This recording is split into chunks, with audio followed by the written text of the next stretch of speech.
The Building Brands podcast is dedicated to exploring the journeys of industry leaders who have successfully built a brand. Join me, Robert Royer, president of Building Brands Marketing, and an entrepreneur who has successfully scaled multiple brands as we dive deep into the strategies, challenges, and insights that have shaped the success of industry leaders and provide you with the resources you need to do the same. Building Brands Marketing is a full-service marketing agency specializing in crafting customized marketing strategies for service-based businesses with the creative powerhouse to drive real results. Welcome to the Building Brands Podcast. Welcome to the Home Service Heavyweight Series of the Building Brands Podcast. Today, I welcome Elijah Muhm, a recent exited founder. What's going on, Elijah? How are you doing? Pretty good, man. How are you? Man, doing great. So, just kick things off. I know recently you just exited from your roofing company that you were a co-founder of. Just give us a little bit of background there, and what you did to take it from the founding to an 8-figure business. So when we got involved in Roman's Roofing, we had multiple partners. That was the original place that we had worked at. We started it up, and there was 6 of us total. Full disclosure. So I was one of 6 different people involved in it, and we got into, basically they were just retail. So Roman's Roofing was known for being like a mom and pop shop retail type of business, and when we brought over a bunch of storm contractors that we had been working with, storm sales reps that we'd been working with, to implement a more stable structure for them and a process that we believed in, that we had built over the course of a few years as sales reps. To move into the ownership role. So we took a business from June until December and turned it completely upside down. They had the previous year that Roman's Roofing, the first year it was in business, was they capped off at I think the highest they did was 700,000. Could have even been less, a little bit maybe. And we got in here from June to December and rose it to $7.5 million with about 7 guys. And when that happened, we started looking at it as like, okay, we could really do something here. This is just Northwest Indiana where we are operating out of, in a law office, because one of the partners is actually an attorney that is involved in this. So it was like operating out of a law office. So all we had was like a conference room. It wasn't even like a real office. So we got an office in Hobart, Indiana, and opened up an office in Aurora, Illinois. And then we were across basically in Illinois and Indiana. And we were able to add a lot more pieces to that. So we built a sales team. We built a strong culture. We doubled down on our trainings and our process. And what ended up happening in year 2 was we scaled up to 14.5 million. So then when we hit 14.5 million, we're like, whoa, this is unbelievable. We did really well here. So we started dialing in on the process more.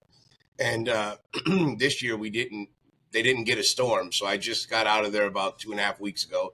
And it was an amicable split. It wasn't like there's no bad ill will or anything like that. But they're still on pace now to do $12 million without a storm. So obviously the structure there is, it's set.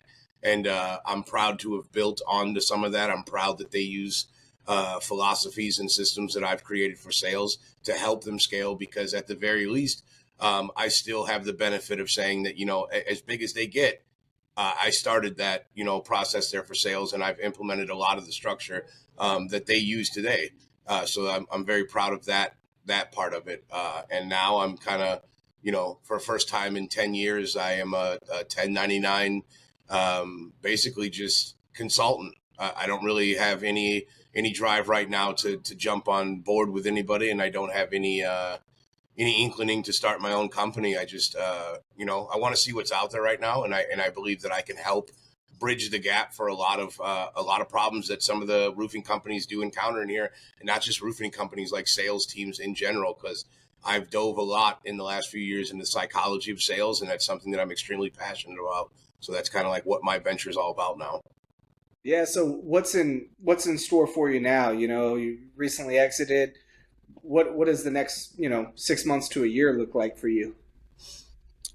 So I've been trying to brand more personally, building my own brand, and speaking at events and stuff is a goal of mine. much larger speaking events and stuff that I've been working on. So a lot of what I'm doing now is dialing in on that, really like researching how I can get better at my craft. And then I have developed something that is going to launch on October 15th, actually. And I believe that, like I said, I believe this is going to be a bridge for a lot of things that, companies out there do need. So I'm going to offer services as far as editing content, managing social media platforms, starting up podcasts, video campaign, processes to help you lead generate. I'm going to have systems and processes, sales, sales development, sales training, recruiting. I'm hiring a blitz team right now. I'm in the process of building what's called a blitz team, and what that is essentially is there's a lot of people that go out with canvassing teams. There's a lot of people that go out with trainings and door-to-door coaches, and all of that's great. But what if there was a way to send a team in that would sign contracts for your company? And after a fresh storm, or if you're a new company or a struggling company, and all their purposes is to come in for 8 hours a day for a week to just blast it and sign as much as we possibly can with some of the most talented, in my opinion, door knockers that I've ever worked with. And we go in there and we do that, and then we leave. And with a fee that you cover in the beginning off the top, there's no kickback anymore after that. We literally sign them for you and leave that area that you've chosen for us to sign in, and you retain all of those. So that's something that I'm developing right now. And the concept will be for teams that are, just brand new hit areas, or just, you're an up and coming roofer. You left a company or whatever, and you want to start something and you have no idea how to, bring in clients and stuff. I think it's a good way to kick something off. And then you might be a veteran company and just, oh man, we got 3.5-inch storm. We're right here in Austin, Texas. Can you help us? And then we come in there and, we provide that. And being that we're in a cold market, I think I have a lot of guys that would love to travel to warmer areas. So it's something that I've thought about for a long time, and I'm going to try to implement that as well. Well, talk to me about some of your sales training in the back. Talk to me about a rep story where you've taken a rep that was underperforming or low performing, and really made them to a top earner, and what changed in their routine. Well, so the development of sales reps is not being done appropriately anyway from across the board. So there's a difference between training someone to sign contracts and make revenue, like drive up 6 figures a year, which is pretty standard in this industry, especially at a $24,000 average claim now. I'm more into the psychology behind sales and the reasoning behind what each individual is doing, because that's how you gauge how that person's going to turn into and what type of 6-figure income person that you're creating there. Are you looking for someone who's going to consistently hit those numbers, that's going to consistently drive and be motivated? Then you have to dial in with people and teach them how the mindset shift works. Because, so for instance, you have somebody retained for 2 years and you've taught them how to make 6 figures a year, and that's wonderful. But that person eventually is going to not think the same way they did when you hired them. So somebody at 21 years old is different at 23 when they've been making 6 figures a year. And people need to understand that. Leadership needs to understand that when that mind shift takes place, what are you doing then? And you have to provide substance for the next level too. And what I'm finding in visiting companies and in talking with companies is that a lot of owners are right here and a lot of leaders are right here. And what they're doing is they're like telling the reps, you got to read this book. So they read them. And then you got to watch these videos. So they watch them. And you got to do door knocking like this. So they do it. And then the rep is so motivated by the income that he's made. So then he starts reading more books and he starts studying more. And then he starts studying leadership. And what happens is they leave. And the industry that you're in is like, oh, yeah, don't worry about it, man. That's normal. That's a 2-year turnover rate. Most reps go do that. Well, that's where the problem's at. What it is they didn't go and leave because they wanted to create something. They didn't go and do any of that stuff. They left because they outgrew you.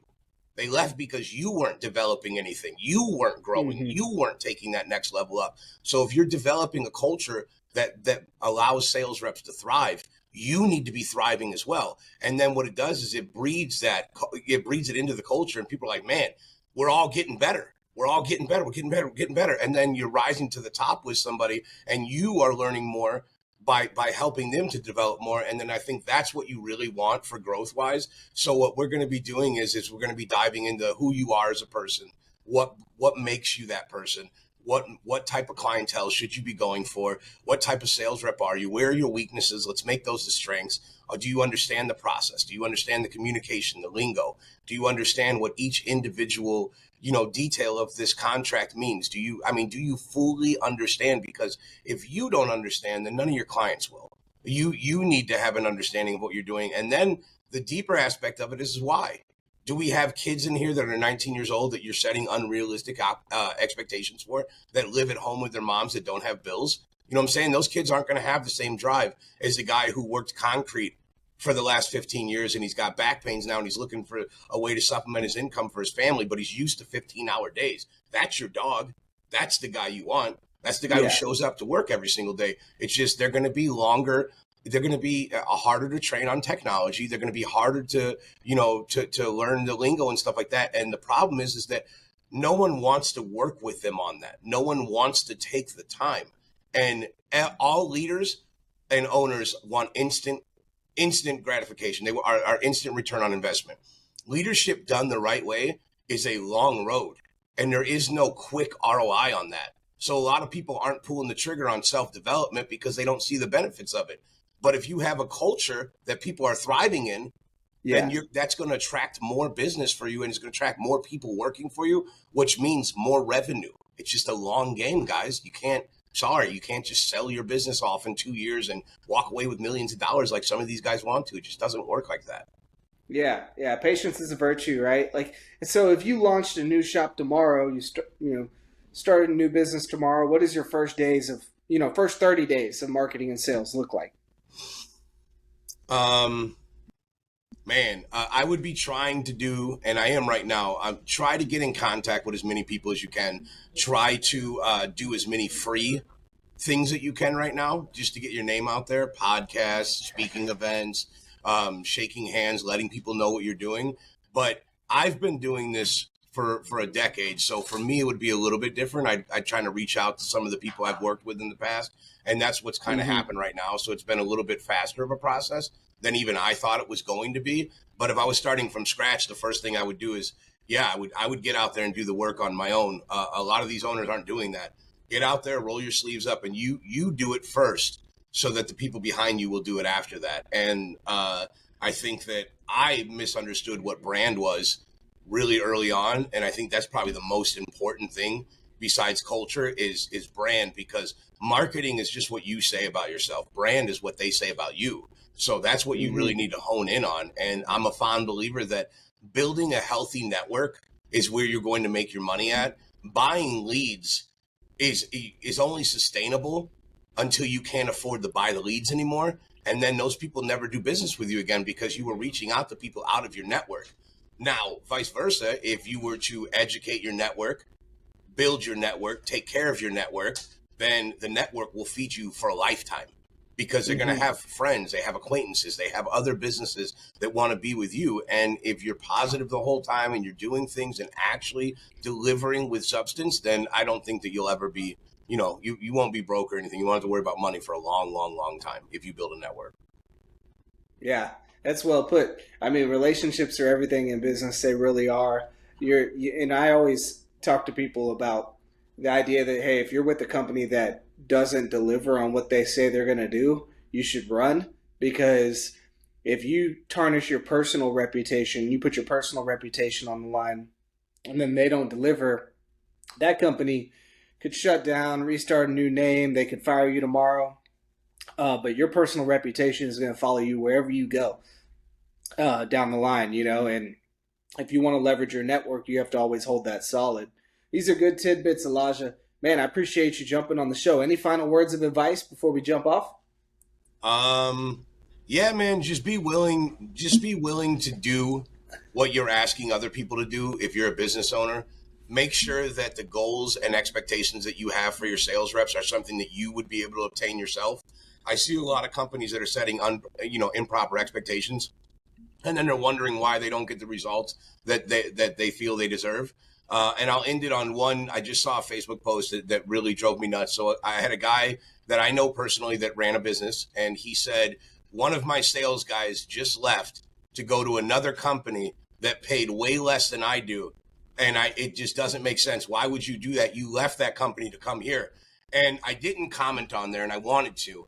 But when that happens, the rest of us who understand this, we know why that happened. It's because your culture sucks. They left less money to go to more money, and then found out you didn't have the sustainability that you think you do. And it's not as great as you think it is when you're not around. So they chose to go back to less money where they were happy. Leaders need to understand that, especially with the times we're in right now. It is not all about money, guys. Some people are looking to be happy when they come to work every day, and we need to start focusing on that. Oh, especially with Gen Z. I mean, like, it's different core value beliefs with the new workforce coming into the workforce right now. Mm-hmm. Yeah, no, well said. I think that you bring up a very good point in that, like, sales leaders specifically, sales managers, a lot of times set unachievable goals because that aligns with the overall maybe company goals, and they try to divvy it up and play math with it, and do sales engineering. And the reality is you have to create a plan that is like achievable. Otherwise, the goal is completely pointless, and it will only demoralize your entire staff if you set a goal that's unachievable right from the jump. And everybody knows it, including yourself as the sales manager. So I love this. This is good information, Elijah. Congrats on, founding your company and then exiting and now looking towards the next path and going down the consulting route. Sounds like you've had some good success. Hey, where can our listeners and viewers connect with you online? So you can go, obviously Facebook is the number one spot, Elijah Muhm. You can add me or follow. Also, we have a podcast. I got the Roof Trolls podcast, and that's Trolls with a Z. That's anywhere podcasts are played or on YouTube. And then I have a various selection of social media, TikTok, multiple Instagram accounts. They're all linked together. So if you go to Eli the Sly Guy 86 on Instagram, you could see all my stuff. So you can just type my name and usually it'll just pop up. Man, Elijah, appreciate it. Hey, y'all, if you're listening, be sure to subscribe. Feel free to like if you like what you heard today. Elijah, appreciate you being on the show. We'll talk soon, okay? Appreciate it, brother. Thank you.